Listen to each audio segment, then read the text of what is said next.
नहमदुहु व नसल्ली अला रसूलिल करीम। एक सवाल हमारे पास लाहौर से आया कि क्या ऐसे सैयद की भी इज़्ज़त की जाएगी, ताज़ीम की जाएगी कि जो तफ़सीली हो, हज़रत अली को, अबू बकर उमर पर फजीलत देता हो, उनसे अफजल समझता हो, और जो राफ़ज़ी सैयद हो क्या उसकी भी ताज़ीम की जाएगी या नहीं। तो इस हवाले से याद रखें कि जो सैयद सुन्नी अल मज़हब की ताज़ीम लाजिम है, यानी जो सैयद हो वो सुन्नी भी हो उसकी ताज़ीम लाजिम, अगरचे उसके अमाल कैसे ही हों। तो अमाल से नफ़रत की जाएगी, सैयद से नहीं। तो सैयद की ताज़ीम करेंगे, और ऐसा सैयद की जो तफ़ज़ीली हो, यानी मौला अली पाक रज़ी अल्लाह ताला अन्हु को हज़रत अबू बकर सिद्दीक़, हज़रत उमर रज़ी अल्लाह ताला अन्हुमा से अफ़ज़ल समझता है, तो अगरचे वो गुमराह है अहले सुन्नत के नज़दीक, तो लेकिन फिर भी उसकी ताज़ीम सियादत नहीं जाएगी, उसकी ताज़ीम की जाएगी। अहले सुन्नत का ये अक़ीदा है कि अम्बिया अलैहिस्सलाम के बाद सबसे अफ़ज़ल अबू बकर हैं, फिर उमर हैं, फिर उस्मान हैं, फिर अली हैं।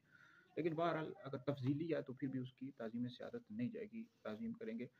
अलबत्ता उसकी अगर मज़हबी हद कुफ़्र तक पहुँच जाए, जैसे कि राफ़ज़ी, वहाबी, क़ादियानी, नेचरी, तो हद कुफ़्र तक पहुँच जाए तो फिर उसकी ताज़ीम सियादत बाकी नहीं रहती, तो फिर उसकी ताज़ीम नहीं की जाएगी।